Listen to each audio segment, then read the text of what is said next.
Assalamualaikum warahmatullahi wabarakatuh. Alhamdulillah wassalatu wassalamu ala sayyidina Rasulillah wa ala alihi wa sahbihi wa mawalah. Amma ba'du.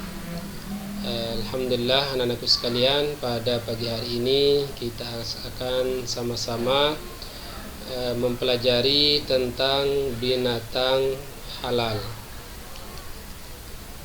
Jadi binatang halal. Tujuan kita untuk mempelajari binatang halal ini adalah pertama untuk mengetahui arti dari binatang halal itu sendiri. Kemudian yang kedua, tujuan kita adalah untuk mengetahui jenis-jenis binatang yang halal untuk kita sama-sama konsumsi. Kemudian selanjutnya, anak-anakku sekalian, tujuan kita mempelajari tentang binatang halal ini adalah untuk dapat membiasakan diri kita untuk mengkonsumsi binatang yang halal. Kemudian selanjutnya tujuan kita anak-anakku sekalian adalah untuk mengetahui tata cara penyembelihan binatang yang benar, supaya binatang yang halal itu halal kita konsumsi. Ada kalanya halal, tapi kalau tidak dengan cara yang benar, kita tidak sembelih dengan penyembelihan yang benar, maka bisa saja binatang yang halal itu menjadi haram. Itu sebabnya dalam tujuan kita mempelajari binatang halal dan mengenai penyembelihannya, yaitu untuk mengetahui, itu sebabnya kita perlu mengetahui tata cara penyembelihan binatang yang benar. Selanjutnya yang keempat, anak-anakku sekalian, tujuan kita mempelajari binatang halal ini adalah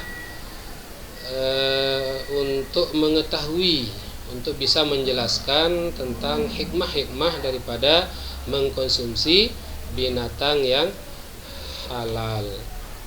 Jadi anak-anakku sekalian, pengertian yang pertama, pengertian binatang halal. Jadi binatang halal itu adalah semua jenis binatang yang boleh dimakan oleh umat Islam menurut ketentuan agama dan membawa manfaat positif bagi tubuh manusia. Kemudian selanjutnya, jenis-jenis binatang yang halal, yang pertama adalah ada kelompok binatang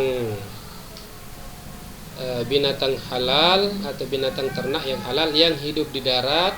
Yang B, kelompok binatang yang hidup di air. Kemudian ada binatang yang jenis unggas. Kemudian ada bangkai ikan dan belalang.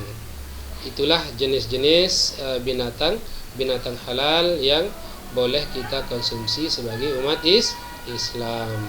Anak-anakku sekalian, selanjutnya ini adalah contoh binatang halal yang hidup di darat. Itu seperti ini. Ini gambar domba, kambing, kerbau, sapi, onta, ayam, dan lain sebagainya. Ini yang hidup di darat. Kemudian ada juga contoh binatang yang halal yang kita konsumsi yang hidup di air. Ini ada ikan, ada belut, kemudian ada udang, ada banyak lagi jenis-jenis ikan yang halal kita konsumsi yang hidup di air. Selanjutnya anak-anakku sekalian, tentu saja binatang yang halal yang hidup di darat itu baru boleh kita makan setelah kita sembelih.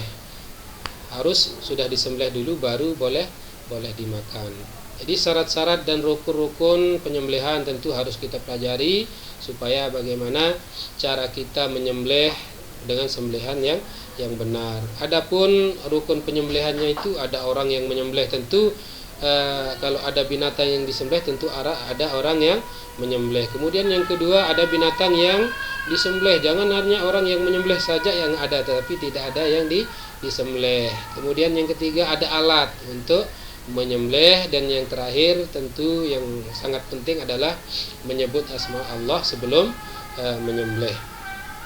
Selanjutnya, syarat-syarat penyembelihan binatang. Anak-anakku sekalian, yang pertama, penyembelihan harus dilakukan oleh orang orang Islam. Kemudian yang kedua disembelih di lehernya, jangan disembelih di kaki. Harus sembelihannya itu harus hingga putus urat lehernya.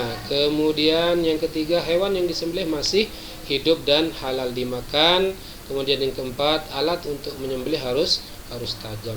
Kenapa harus tajam? Supaya tidak menyakiti binatang. Anak-anakku sekalian, selanjutnya yang keempat dari tujuan pembelajaran itu adalah untuk mengetahui hikmah mengkonsumsi binatang halal. Jadi Islam mensyariatkan kepada kita semua untuk mengkonsumsi yang halal tentu ada hikmahnya. Yang pertama, anak-anakku sekalian, hikmahnya adalah meningkatkan ketakwaan kepada Allah Subhanahu wa taala karena menjalankan perintah Allah untuk mengkonsumsi makanan halal, binatang halal. Kemudian selanjutnya meningkatkan rasa syukur kepada Allah Subhanahu wa taala. Itu yang B. Yang C, berhasil memelihara diri secara lahir dan batin. Itu hikmahnya. Jadi dengan kita mengkonsumsi binatang yang halal, kita bisa melihara diri dari hal-hal yang tidak baik. Kemudian yang D, sangat baik untuk pertumbuhan jiwa dan raga. Ini hikmah daripada mengkonsumsi binatang halal. Kemudian yang E, yang terakhir adalah sebagai ujian untuk menguji keimanan manusia. Tentu ada yang haram, ada yang halal, ada yang boleh kita makan, ada yang tidak boleh kita makan. Kenapa tidak boleh kita makan? Karena itu sebagai ujian untuk kita semua, apakah bisa kita menahan diri untuk memakan binatang-binatang yang haram atau tidak. Jadi itu semuanya adalah ujian untuk kita semua selaku umat Islam. Itulah yang sangat penting anak-anakku sekalian kita pelajari dalam binatang halal ini, dan itulah tujuan-tujuan kita, yaitu untuk mengetahui arti daripada binatang halal, kemudian jenis-jenisnya. Selanjutnya tujuan yang kedua yaitu untuk mengetahui untuk membiasakan diri mengkonsumsi binatang yang halal. Kemudian untuk mengetahui syarat dan rukun penyembelihan supaya binatang yang halal tadi halal dimakan dengan syarat penyembelihan yang benar. Tentu penyembelihan yang benar ada syarat dan rukun. Kemudian yang terakhir anak-anakku sekalian, tujuan kita mempelajari tadi bab ini adalah untuk mengetahui hikmah mengkonsumsi binatang yang halal, kemudian manfaat daripada mengkonsumsi binatang yang halal. Anak-anak sekalian, demikian yang saya sampaikan pada kesempatan ini. Mudah-mudahan anak sekalian bisa memahaminya dengan baik dan semoga bermanfaat untuk anak-anak sekalian dan kita semua. Wassalamualaikum warahmatullahi wabarakatuh.